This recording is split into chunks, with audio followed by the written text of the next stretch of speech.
How does that make you feel to see the president sending these tweets?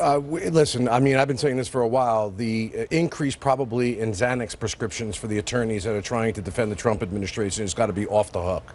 You got DOJ going in there trying to forcefully argue the credibility of this travel ban, and then you have the president tweeting something that literally contradicts what the lawyers are going in and saying. Not only does it frustrate the constitutional case, the legal case, but like all of these guests are indicating here, and everyone is saying, as a leader of an organization, a law enforcement agency myself, it's not only important to be consistent in your actions, it's important to have a consistent message, not only so that your staff and the people that are working for you know how to act, what your vision is and what to do, but also so that the community has a trust in the integrity and competence of the agency that you're running, especially from a law enforcement point of view. And I think that one of the biggest critical problems that we have right now, before we get to terrorism, before we get to soft targets, which have been around for a long time, before we get to how to target harden ourselves, is a consistent message. Without a consistent message, law enforcement can't operate. So all of these things are just, unfortunately, these communication devices speaking directly to the public are contradicting what his own administration is trying to do in court. I've never seen it. Go ahead.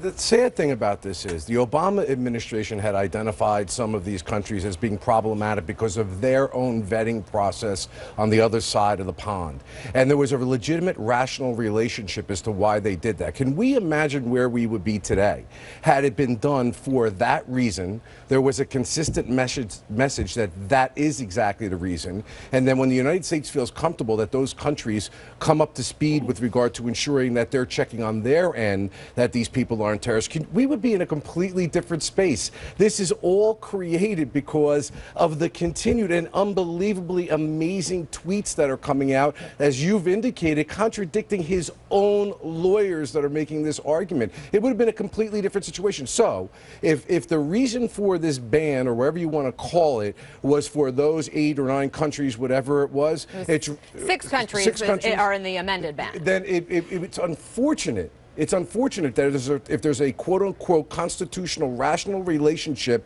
for them to have made this argument to make us safer, that we are where we are right now because of this incessant tweeting that contradicts that message.